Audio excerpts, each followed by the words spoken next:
జై శ్రీరామ్ మిత్రులారా, నేను చాలా సంవత్సరాల నుంచి సామాజిక సేవలో భాగం పంచుకుంటున్నాను. అంటే చాలా మంది మన దేశంలో ఈ పని చేస్తున్నారు. అంటే ప్రజలకు ఉపయోగపడే పని ఏదన్నా ఒకటి చేయాలి, వాళ్ళ డబ్బులు ఖర్చు పెట్టి ప్రజలకు ఇతరులకు సహాయం చేయాలని చేస్తున్నారు. నేను కూడా అలాగే పర్యావరణం పరిరక్షణ గురించి పోస్టర్లు, కరపత్రాలు, స్టిక్కర్లు, ఇట్లా మళ్ళీ తర్వాత బ్యానర్లు, అంటే క్లాత్ బ్యానర్స్, ఇవన్నీ కూడా తయారు చేయించి అక్కడక్కడ అతికించడం కానీ డిస్ప్లే చేయడం కానీ జరిగింది. అలాగే ఏం చేశాను, నేను పాఠశాలలకు కళాశాలలకు వెళ్ళి కూడా విద్యార్థులకు ఈ పర్యావరణం గురించి బోధించాను. ఎందుకంటే మనం మాత్రమే ఈ పర్యావరణాన్ని కాపాడుకోవాలి. నీళ్లు చెడిపోతున్నాయి, జంతువులు చనిపోతున్నాయి, చాలా వరకు కూడా రోడ్లు, నదులు ఇవన్నీ కలుషితం అయిపోతున్నాయని. అందుకోసమే ఈ 1997 నుంచి కూడా రకరకాల కరపత్రాలు, పోస్టర్లు, స్టిక్కర్లు ఇవన్నీ చేయించాను. అలా కాకుండా మనుషులకు ఏమైనా సహాయం చేశారా అని కొందరు అడిగారు. వాళ్ళ కోసమే ఈ వీడియో చేస్తున్నాను. ఈ మనుషులకు ఏ విధంగా నేను సహాయం చేశాను అనేది ఈ వీడియోలో నేను చెప్తాను.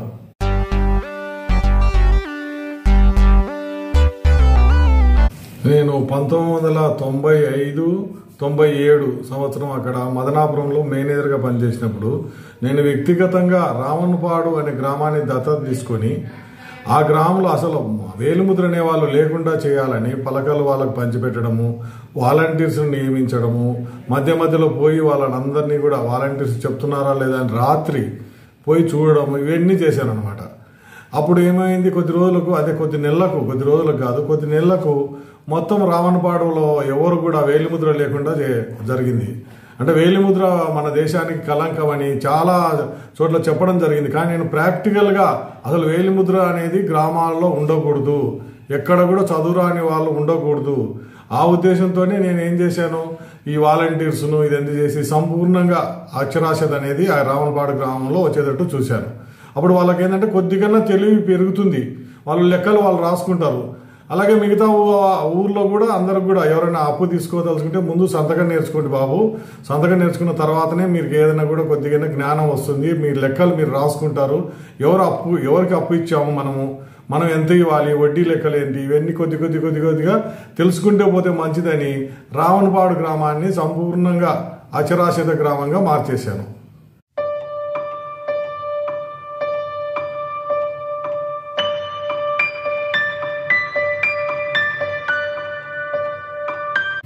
నేను 1997-2002 వరకు నంద్యాలలో బ్యాంక్ మేనేజర్గా పనిచేశాను.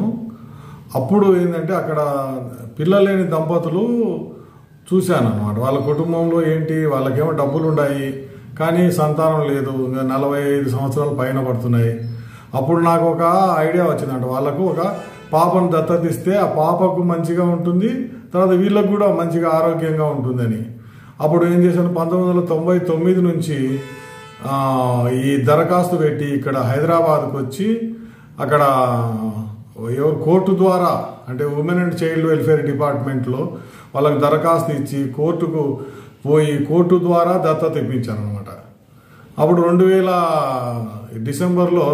డిసెంబర్ అప్పుడు ఆ పాపది పుట్టినరోజు, అంటే 2 సంవత్సరాల పుట్టినరోజు కూడా చేశారనమాట. అప్పుడు ఇప్పుడు ఆ పాప చాలా పెద్దగా అయిపోయింది. ఆ పాపకు కూడా పెళ్ళి అయిపోయి ఇంకొక పాప, ఆ పాపకే ఒక పాప పుట్టింది అనమాట. అంత పెద్దగా అయిపోయింది. అంటే వాళ్ళకి తల్లిదండ్రులకు ఎంత సంతోషం ఉంటుంది రండి. వాళ్ళు పెంచిండొచ్చు, కనకపోయినా పెంచి ఉంటారు కదా, వాళ్ళకి అంత అభిమానం ఉంటుంది. ఆ పాపకేంది ఎక్కడో చిన్నగా ఉండాల్సిన అవస్థ తప్పిపోయి ఆ అమ్మాయికి ఒక పెద్ద హోదా వచ్చేసింది, ఒక కుటుంబం వచ్చేసింది. ఆ అమ్మాయి ఏదైనా బాధపడే వాళ్ళు కూడా ఉన్నారన్నమాట. అమ్మాయికి కష్టం వస్తే మేమున్నామని ఆదుకునే వాళ్ళు కూడా ఉన్నారు. అందుకోసమే చెప్తాను, ఈ పని చేయాలంటే చాలా ఓపిక ఉండాలన్నమాట. హైదరాబాద్కు రావాలి, అక్కడ ముందు లాయర్తో మాట్లాడాలి, కోర్టుకు వెళ్ళాలి, కోర్టు నుంచి డిగ్రీ తీసుకోవాలి. అంతకుముందు ఏం జరుగుతుంది, ఈ కోర్టుకు మనం ఇచ్చినప్పుడు కోర్టు వాళ్ళు కలెక్టర్ రిపోర్టు కూడా తీసుకుంటారు. వీళ్లకు పిల్లలను సాకే స్తోమత ఉందా, తర్వాత పిల్లలను చదివించే స్తోమత ఉందా, లేకుంటే ఇంకా ఏదన్నా వీళ్ళకు పిల్లలు పుట్టే అవకాశం ఏమైనా ఉందా, ఇవన్నీ కలెక్టర్ ఆఫీస్ నుంచి వచ్చి అక్కడ కర్నూలులో ఉన్న కలెక్టర్ ఆఫీస్ నుంచి వచ్చి నంద్యాలలో వాళ్ళు అన్నీ చూశారనమాట, తనిఖీ చేసి రిపోర్ట్ ఇచ్చారనమాట. తర్వాతనే కోర్టు వాళ్ళు డిగ్రీ ఇచ్చారనమాట, ఈ పాపను మీరు దత్తత తీసుకోవచ్చు అని. తర్వాత అప్పుడు మేము అక్కడికి వెళ్ళి హైదరాబాద్కి పోయి ఆ పాపను తీసుకొని వచ్చేసాం. అట్లా ఉంటుంది అన్నమాట. ఎంతో ప్రయాసం, అంటే 2 సంవత్సరాలు కష్టపడ్డాం. మరి నేను నా వ్యక్తిగతంగా వాళ్ళని హైదరాబాద్కి తీసుకొచ్చి మా బ్యాంక్ గెస్ట్ హౌస్లోనే ఉంచి తర్వాత వాళ్ళకి భోజనాలు ఇవన్నీ చూసుకొని మళ్ళీ అన్ని రకాలుగా కూడా చూసామన్నమాట. అప్పుడు వాళ్ళకి సంతోషం. ఇప్పుడు వాళ్ళు ముసలిళ్ళు పెద్దగా ఉండొచ్చు, 20 సంవత్సరాల పైన అయింది, మీరే చూశారు కదా. అప్పుడు 2000 సంవత్సరంలో దత్తత ఇప్పించినప్పుడు ఇప్పటికేంటి 24 సంవత్సరాలు. 24 సంవత్సరాలు ఆ పాప పెద్దగా అయిపోయింది, పెళ్లి కూడా అయిపోయింది, చాలా ప్రశాంతంగా కూడా ఉన్నారు కుటుంబం అంతా కూడా.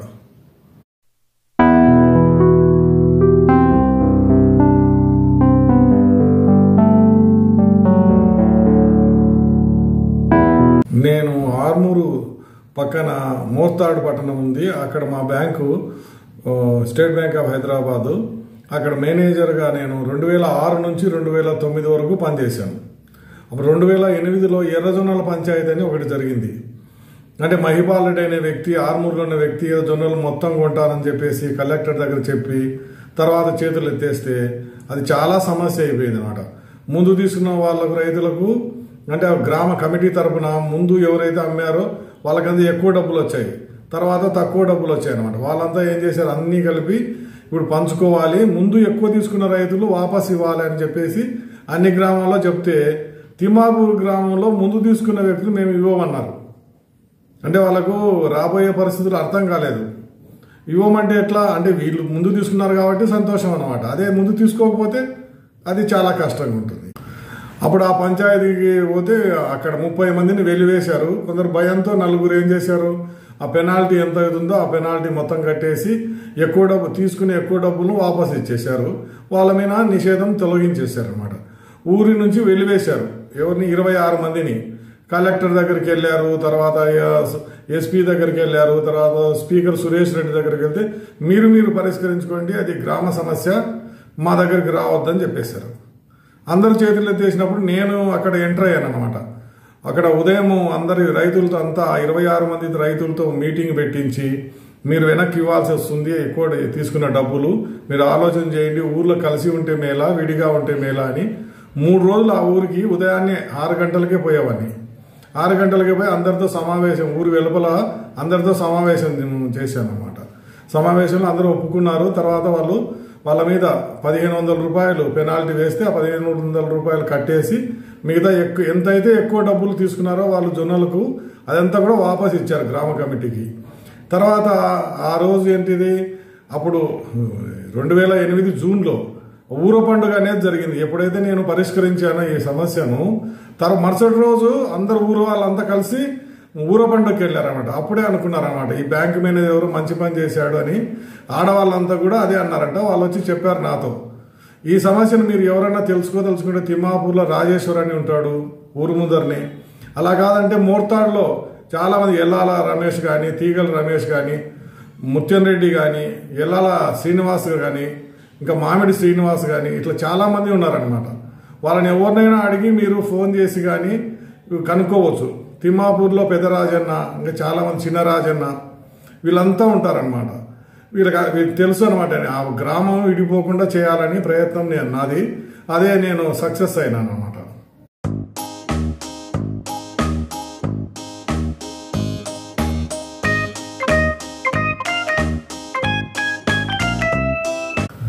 నేను 2012 నుంచి 2014 వరకు నిజామాబాద్లో పనిచేశాను. అప్పుడు సోమవారం వెళ్ళడం ఇక్కడ హైదరాబాద్ నుంచి, తర్వాత శనివారం రాత్రికల్లా వచ్చేసేయడం అనమాట. కుటుంబం ఏమో హైదరాబాద్లోనే ఉండేది. జనవరి అప్పుడు 2013లో ఒకసారి రైల్లో ప్రయాణం చేసేటప్పుడు అక్కడ వాళ్ళు సత్సంగం నుంచి వస్తున్నారనమాట. సత్సంగం చేసి అంటే బెంగళూరు నుంచి వచ్చేవాళ్ళు అక్కడ నిజామాబాద్ జిల్లాకు వెళ్తున్నారు రైల్లో. వాళ్ళు మాట్లాడుకుంటున్నారు ఏమని, మనకు డబ్బులు ఎక్కువ వచ్చాయి అంటే టికెట్ ఇచ్చే ఆయన తక్కువ తీసుకున్నాడు. అక్కడ కాచిగూడ రైల్వే స్టేషన్లో టికెట్లు ఇస్తారు కదా కొంతమంది సీనియర్ సిటిజన్స్కు, మామూలు వాళ్ళకు. అట్లా క్యాల్కులేషన్ చేసేటప్పుడు ఏమైంది, ఆ లెక్కింపులో ఆయన తక్కువ తీసుకున్నాడు, 780 రూపాయలు. అది మాట్లాడుకుంటున్నారు, మనం వాడుకోకూడదు, ఇది మనము కుల సంఘానికి ఇవ్వాలి అని. అంటే వాళ్ళకి అర్థం కాలేదు, ఒక వ్యక్తికి క్లర్క్కి 780 రూపాయలు తక్కువ వస్తే ఆయన ఎంత బాధపడతారని వాళ్ళు ఆలోచన చేయడం లేదు. మళ్ళీ వెనక్కు తీసుకుపోయి ఇద్దామనేది ఆలోచన రాకుండా వాళ్ళ కుల సంఘానికి ఇద్దాంలే అనుకుంటున్నారు. నేను అది చెప్పాను, నేను విన్నాను అది.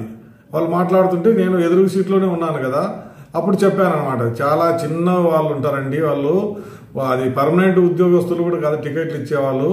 సాయంత్రానికల్లా వాళ్ళ లెక్క అప్పచెప్పాలి, తక్కువ వస్తే చాలా బాధపడతారు.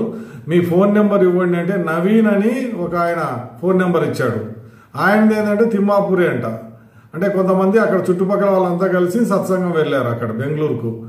అప్పుడు నేను ఆ నెంబర్ను తీసుకొని శనివారం వస్తాను కదా ఇక్కడ హైదరాబాద్కు వచ్చి ఆదివారం వెళ్ళాను. అక్కడ వెళ్ళి అక్కడ అడిగాను, రైల్వేలు ఎవరికైనా షార్ట్ వచ్చిందా, తక్కువ వచ్చిందా, నగదు ఎవరికైనా తక్కువ వచ్చిందా ఇట్లా లెక్కింపులో చివర అని అడిగితే ఒకరు చెప్పారనమాట. రాజేందర్ అనే వ్యక్తికి ఇట్లా తక్కువ వచ్చింది, సీనియర్ సిటిజన్స్కి టికెట్ ఇచ్చాడు కానీ ఆయన డబ్బులు తీసుకోలేదు అని. అప్పుడు నేను వెంటనే పలానా వాళ్ళకి ఎక్కువ వచ్చిందని వాళ్ళ ఫోన్ నెంబర్ ఇచ్చాను. వాళ్ళు ఏం చెప్తారు, అక్కడ వాళ్ళు మేము వస్తున్నాము ఇస్తాము అంటారు. వారం అయింది ఇవ్వలేదు, 2 వారాలు అయింది ఇవ్వలేదు, వస్తున్నాము అని అంటారు ఫోన్ చేస్తే. నాకు ఇవ్వద్దు బాబు, నేనేం ఇవ్వను, నేనేం తీసుకోను. అక్కడ ఆయన ఫోన్ చేసి ఆయనకు డబ్బులు ఇప్పించండి, ఎవరో ఒకరు పోయి ఇవ్వండి అంటే కాదు, అట్లా కాదన్నమాట. మేము వస్తామంటారు కానీ రావడం లేదు. అప్పుడు నేను నాకు తెలిసిన వ్యక్తిని అక్కడ తిమ్మాపూర్కు పంపించేశాను. అక్కడ ఎవరైనా మీ దగ్గర నవీన్ అనే వ్యక్తి ఉంటాడు, ఎదకండి.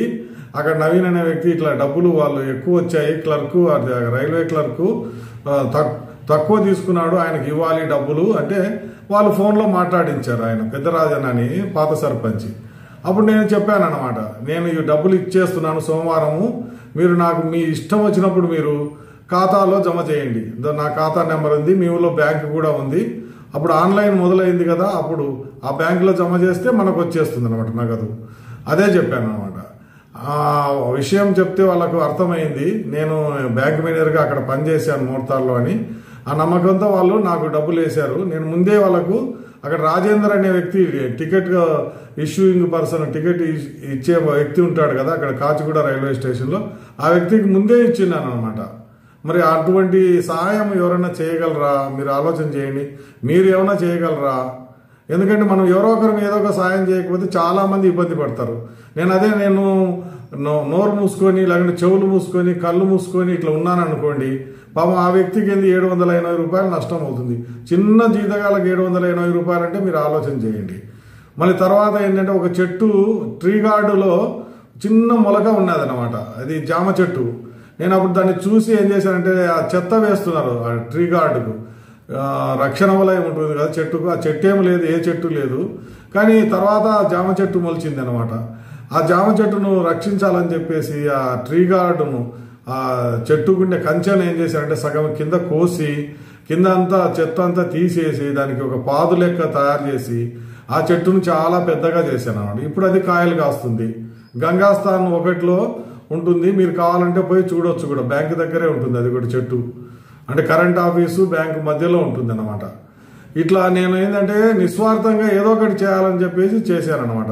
మీరు కూడా దయచేసి ఏదో ఒక పని సమాజానికి చేయగలరని ఆశిస్తాను.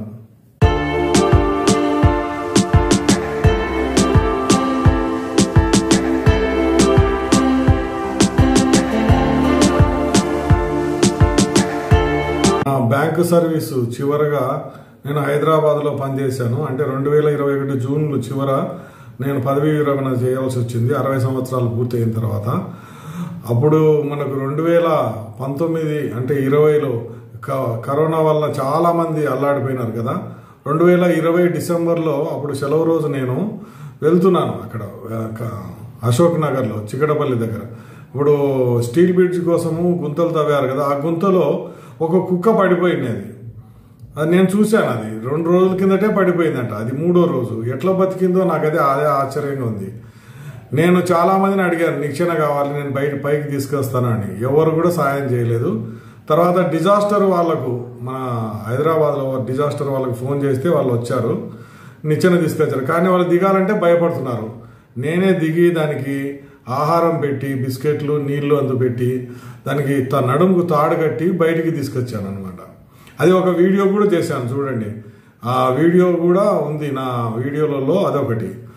తర్వాత నేను 2021లో రిటైర్ అయినాను, అదే పదవి విరమణ అయిపోయింది. ఇప్పుడు పెన్షన్ తీసుకుంటున్నాను. 2023లో నేను గమనించాను ఇందిరా పార్క్ దగ్గర అటు సైడు అంటే ఇందిరా పార్కుకు పడమర వైపున ఒక ముసలి వ్యక్తి 77 సంవత్సరాల వ్యక్తి ప్రకాష్ అని క్యాలెండర్లు అమ్ముతుంటాడు. దేవుని ఫోటోలు ఉన్న క్యాలెండర్లు అమ్ముతుంటే ఉదయం నుంచి సాయంత్రం వరకు ఆయన నిలబడుకొనే ఉన్నాడు. 77 సంవత్సరాల వ్యక్తి. నాకు వెంటనే చూస్తూనే ఒక ఐడియా వచ్చేసింది. ఆయన వెంటనే ఆయనకి మా ఇంట్లో ఉన్న గోద్రేజ్ చైర్ తీసుకొని పోయి ఆయనకి ఇచ్చాను అనమాట. ఆయన అప్పుడప్పుడు కూర్చోవడం కానీ ఎప్పుడైనా బిజినెస్ లేనప్పుడు కూడా కూర్చొని చూస్తున్నాడు అనమాట. ఎవరైనా వస్తే లేయడము అదన్నీ చెప్పడం, క్యాలెండర్ ఇది 50 రూపాయలు 100 రూపాయలు అని. మీరు కూడా పోయి కావాలంటే కనుక్కోండి. ఆయన కుర్చీలోనే కూర్చొని ఇప్పుడు చూస్తుంటాడు. ఇందిరా పార్కు దక్షిణ వైపు గేటుకు పడమర వైపున అనమాట, పక్కనే అక్కడ కమర్షియల్ కాంప్లెక్స్ ఒకటి ఉంటుంది, అక్కడే ఉంటాడు అనమాట. ఎమరాల్డ్ స్వీట్ హౌస్కు పడమర వైపున పక్కనే ఉంటుంది. మరి మీరు ఎవరన్నా కూడా ఎవరికైనా ఆదుకోవాలనుకుంటే పెద్దగా ఖర్చు చేయాల్సిన పని లేదు, మనం చిన్న పనే. ఇప్పుడు చూడండి ఆయనకు ఎంత సౌకర్యంగా ఉంటుందో ఆ కుర్చీ వలన. మీరు ఆలోచన చేయండి. ఎవరికైనా కూడా ఏ చిన్న సహాయం చేసినా కూడా మిమ్మల్ని మర్చిపోరు. మనకేమో ఆ డబ్బులు ఏవో పెద్దగా కూడా కాదు. కాబట్టి మీరు ఆలోచన చేసి సమాజానికిలో మీరు కూడా సమాజ సేవలో మీరు కూడా భాగం పంచుకుంటారని ఆశిస్తాను.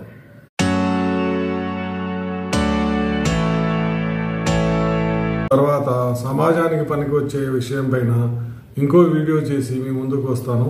అంతవరకు సెలవు. నమస్తే. జై హింద్.